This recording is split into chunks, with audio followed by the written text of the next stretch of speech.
नमस्कार। आप सुन रहे हैं द बॉलीवुड रेडियो और मैं हूं आपके साथ आकाश। दोस्तों, आज के इस पॉडकास्ट में बात राजेश खन्ना की और उन दिनों की बात जब अचानक से राजेश खन्ना की फिल्में पहले जैसी कामयाबी हासिल नहीं कर पा रही थी। यानी कि जो 15-16 back to back super duper hit फिल्में राजेश खन्ना ने देकर एक ट्रेंड सेट किया था खुद अपने लिए, वैसा प्रदर्शन उनकी फिल्में कर नहीं पा रही थी। और उस दौरान उनकी निजी जिंदगी में भी बहुत कुछ बदल रहा था। शादी हो चुकी थी, रिश्तों में थोड़ी खटास तनाव आने लगा था, करियर की परेशानी अलग थी। हो सकता है कि दोनों दिक्कतें मिलकर अब राजेश खन्ना को अंदर ही अंदर खाई जा रही थी। और डूबते जहाज को छोड़ने वाले चूहों की तरह राजेश खन्ना के आसपास देखी जाने वाली भीड़ भी अब कम होने लगी थी। राजेश खन्ना के करीबी अली पीटर जॉन इस भीड़ के बड़े हिस्से होने की वजह से उस समय राजेश खन्ना के सेक्रेटरी गुरनाम सिंह को बताते हैं। और राजेश खन्ना के बेशुमार चाहने वालों और जो उनके लिए अपनी पसंदगी को इतनी संजीदगी से लेते थे कि राजेश खन्ना को अक्सर खून में लिखे हुए खत मिलते थे, डॉक्टरी सर्टिफिकेट के साथ कि वो असली था। ऐसा नहीं है कि किसी लाल स्याही से लिख दिया। और उसकी अहमियत को कम करने की ख्वाहिश न रखते हुए भी इस पत्रकार का ये कहना है कि अक्सर ऐसे उत्सवों का इंतज़ार गुरनाम ही किया करते थे। यानी कि अली पीटर जॉन ये बात बताते हैं, जो कि मशहूर पत्रकार थे उस ज़माने के। और ये कबूल करते हुए भी कि गुरनाम ने इनमें से कुछ का इंतज़ाम किया होगा। जॉनी बख्शी इसकी वजह काका के स्टारडम को बताते हैं। कुछ लोग तकदीर वाले होते हैं, जॉनी बख्शी कहते हैं। और एक वाकया याद करते हुए कहते हैं कि जब छोटी उम्र के सलमान खान ने उनसे एक जानकार की हैसियत में राजेश खन्ना की लोकप्रियता की हद पर उनका विचार पूछा था। सेलुलर फ़ोन के आने से पहले महबूब स्टूडियो में शूटिंग करने वाले कई अभिनेता उनके ऑफिस में टेलीफोन करने आ जाया करते थे। बख्शी ने छोटे बच्चे सलमान खान को बताया था कि एक बार ये बात फैल गई कि राजेश खन्ना वहाँ शूटिंग कर रहे थे और उस दिन बख्शी को एक प्याली चाय नहीं मिली वहाँ की कैंटीन से या स्टूडियो के बाहर वाले ईरानी कैफ़े से, क्योंकि हर चीज़ बिक चुकी थी। राजेश खन्ना की लोकप्रियता इतनी ज़्यादा थी कि बख्शी और उनके कुछ दोस्त बांद्रा की पूरी हिल रोड पैदल चलने के बाद भी चाय या नाश्ता कुछ पा नहीं सके, क्योंकि जो भीड़ वहाँ पर इकट्ठी हुई थी उसने सब कुछ खाकर ख़त्म कर दिया था। ये करिश्मा था राजेश खन्ना का। और तकरीबन 1.5 दशक के बाद राजेश खन्ना खुद एक इंटरव्यू में एक बातचीत में इस बात को कहते हैं कि किस तरह साल 1973 के आखिरी महीनों में और साल 1974 के शुरू के कुछ महीनों के बीच का अंतराल उनकी ज़िंदगी का सबसे तन्हा वक्त था। राजेश खन्ना समझते थे कि उनकी कामयाबी हमेशा कायम रहेगी। जो बैक टू बैक वो सुपर डुपर हिट फिल्में दे रहे हैं, ये सिलसिला कभी रुकेगा नहीं, ऐसा राजेश खन्ना समझते थे। और इसलिए जब उनकी फिल्में नाकामयाब होने लगीं तो उन्होंने उसे थोड़े दिन पहले या थोड़े दिन रहने वाली स्थिति के रूप में नहीं देखा। जब उनके इर्द गिर्द वाले लोगों ने भी उन्हें छोड़ना शुरू कर दिया तो उनका मनोबल तेजी से गिरा, बहुत तेजी से। ऐसा लगा जैसे सब कुछ खत्म हो गया।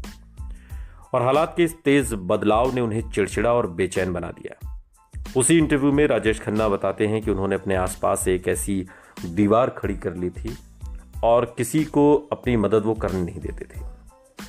उन्हें लोगों पर एतबार रहा नहीं और ख़ुद को डिम्पल से भी उन्होंने दूर कर लिया, जिनके साथ उन्होंने हाल ही में शादी की थी, जिस पर उन्होंने वैसे भी कभी भरोसा नहीं किया था, क्योंकि उन्हें वो इस तरह के संकट को झेलने के लिए बहुत छोटी और नातजुर्बेकार लगती थी। और ये बात सच भी है, राजेश खन्ना से उम्र काफ़ी कम थी डिम्पल की।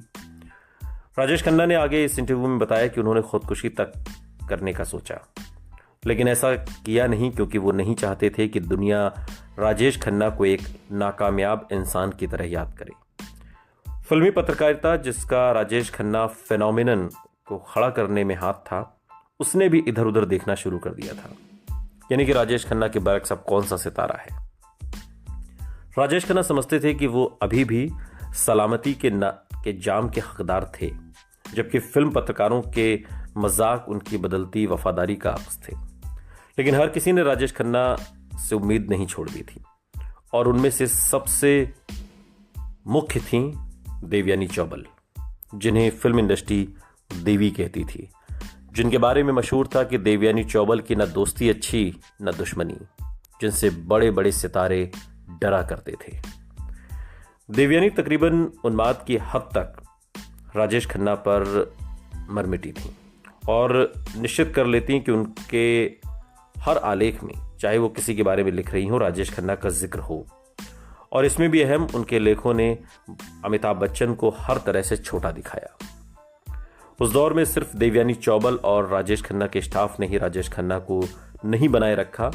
अभी भी जे ओम प्रकाश और शक्ति सामंत जैसे कुछ निर्माता थे जो राजेश खन्ना से आगे देख नहीं पाते थे और मानते रहे कि जल्दी ही उनका पुराना जादू फिर से रचेगा। और कई सालों से निर्माता रह चुके जे ओम प्रकाश ने निर्देशन करने का फैसला किया और एक मलयालम फिल्म वाजवे मयम, जिसके कॉपीराइट उन्होंने कुछ साल पहले लिए थे, उस पर आधारित एक पटकथा तैयार की। आपकी कसम साल 1974 में राजेश खन्ना की ऐसी भूमिका में थे जो उन भूमिकाओं जैसी थी जिसमें राजेश खन्ना को एक आइकॉन बनाया था। जे Om Prakash United producers combine के सदस्य थे और कई सालों से राजेश खन्ना के साथ एक फिल्म बनाने की सोच रहे थे। इस निर्माता निर्देशक ने राजेश खन्ना के छिपे हुनर को पहचाना था और तेजी से ऊपर चढ़ते हुए देखा था और उन्हें आखिरकार आपकी कसम में न सिर्फ राजेश खन्ना के साथ काम करने के लिए बहुत बढ़िया मजमून मिल गया, बल्कि वो इसे अपने लिए निर्देशन में हाथ आजमाने के लिए भी एक बहुत बढ़िया कहानी समझते थे। राजेश खन्ना ने जे ओम प्रकाश के सामने कबूला कि हालांकि वो जाती तौर पर उस किरदार के साथ सहमत नहीं थे और उसे फिल्म का खलनायक समझते थे, फिर भी वो इस चुनौती को मानकर किरदार को एक ट्रेजिक हीरो की तरह निभाएंगे। फिल्म के आखिरी हिस्से में, तीसरे हिस्से में, जिसमें वो एक खुशहाल शादीशुदा आदमी से बेघर और फटेहाल बन जाते हैं, निरुद्देश्य भटकने और जितनी भी जिंदगी बची है उसे गंवाने के लिए शापित, राजेश खन्ना ने इस किरदार को बहुत संजीदगी से जिया है। अगर आपने इस फिल्म को देखा हो आपकी कसम, जिसमें राजेश खन्ना, संजीव कुमार और मुमताज़ हैं, ये फिल्म आपको उस दौर में लेकर जाती है या उस मनोभाव में लेकर जाती है जब आप एक दूसरे पर शक करने लगते हैं, चाहे वो पति हो या पत्नी। राजेश खन्ना ने जे ओम प्रकाश के चहेते, चूंकि अदाकार तो वो थे ही, और एक अभिनेता के रूप में राजेश खन्ना की काबिलियत का बखान करते हुए 80 साल के निर्माता की आंखें एक इंटरव्यू के दौरान चमक उठती हैं। किसी न किसी कारण से उनको एक सीन 7 बार फिल्माना पड़ा। बेहद नाटकीय होने के अलावा सीन बहुत अच्छी तरह से आयोजित किया गया था। बारीकी से कैमरा घुमाने के साथ जे ओम प्रकाश इंटरव्यू में याद करते हुए कहते हैं कि कैसे राजेश खन्ना ने अपने डायलॉग आंखें फर्श पर जमा कर शुरू किया, इशारा मिलते ही उन्हें ऊपर उठाते हुए, और जैसे ही क्रेन पर चढ़ा कैमरा एक क्लोजअप में धीरे धीरे उनकी ओर बढ़ा, उनके होंठ कांपे और मुड़कर चले जाने से पहले एक बूंद आंसू बेजुबान राजेश खन्ना की आंख से लुढ़क गया। राजेश खन्ना ने पहली बार ही शॉट ठीक दे दिया था, लेकिन डगमगाती क्रेन की वजह से निर्देशक को दोबारा शॉट लेना पड़ा। उन्होंने राजेश खन्ना को एक रीटेक के लिए कहा और राजेश खन्ना खुशी खुशी मान गए। 6 बार राजेश खन्ना को छोड़कर किसी न किसी चीज ने शॉट को बिगाड़ दिया, लेकिन उन्होंने हर एक शॉट उसी जोश से दिया। इस फिल्म के 40 साल के बाद जे ओम प्रकाश उस सहजता को भुला नहीं पाते जिसके साथ राजेश खन्ना ने 7 बार भावनाओं को समान रूप से बनाए रखा। उनका निर्देशन करने के लिए कैमरे के पीछे होना एक खुशगवार बात थी। 7 बार वो उसी जगह वापस चले जाते और अपना डायलॉग, अपनी भावनाएं और आंसू भी उसी अदा से करते। जे ओम प्रकाश ने राजेश खन्ना को उन चंद अभिनेताओं में से एक पाया जो अपने सह अभिनेताओं को उनकी जगह देते हैं और जहां तक हुनर की बात हो वो उन्हें वरदान में मिला था। आपकी कसम राजेश खन्ना के पतन से पहले उनकी सबसे कामयाब फिल्मों में से एक थी और ये निर्देशन की भी कामयाबी थी और निर्देशक उनकी नाकामयाबी के लिए किस्मत को जिम्मेदार ठहराते थे। इस फिल्म में लता मंगेशकर और किशोर कुमार के 4 खूबसूरत गाने हैं, मसलन करवटें बदलते रहे सारी रात हम, या फिर जय जय शिव शंकर, ये तो बहुत मशहूर गाना है। या सुनो कहो कहा सुना या पास नहीं आना, जो राजेश खन्ना के सदाबहार नगमों में शामिल हो गए। गीतकार आनंद बख्शी के बेटे राकेश बख्शी को याद है कि जे ओम प्रकाश ने उनसे कहा था कि उन्हें अंत में नायक की दुर्दशा दिखाने के लिए अतिरिक्त दृश्य नहीं फिल्माने पड़े, क्योंकि उनके पिता की दिल छू लेने वाली शायरी ने बड़े असरदार ढंग से ये सब कर दिया। पीछे मुड़कर देखें तो बेहद अजीब लगता है कि किस तरह आनंद बख्शी के शब्द जिंदगी के सफर में गुजर जाते हैं जो मुकाम वो फिर नहीं आते। सिर्फ नायक ही नहीं बल्कि राजेश खन्ना की जिंदगी का भी पहले से ही बयां कर देते हैं वो। और ये लाइन ऐसी है कि जो आमतौर पर हमारी जिंदगी में भी है। जिस तरह अमिताभ बच्चन उनके पैरों के नीचे से कालीन खींच रहे थे उस दौर में, वो इन शब्दों में उकेरा गया। आदमी ठीक से देख पाता नहीं और पर्दे पर मंजर बदल जाता है। उनकी असुरक्षा इससे समझी जा सकती है। दोस्तों शक दुश्मनी का है, दोस्तों शक दोस्ती का दुश्मन है, अपने दिल में इसे घर बनाने न दो। और ये पंक्तियां रोक लो उठकर उनको जाने न दो, बाद में प्यार के चाहे भेजो हजारों सलाम। रोंगटे खड़े कर देने वाले ढंग से डिंपल के साथ उनके होने वाले अलगाव की चेतावनी इस गाने में है। राजेश खन्ना की अगली फिल्म अजनबी साल 1974, जो फिर से उन्हें शक्ति सामंत और लेखक गुलशन नंदा को साथ लेकर आई। कुछ हद तक रोमानी नाटक थी, कुछ रोमांचक और कुछ हद तक कत्ल की जासूसी कहानी।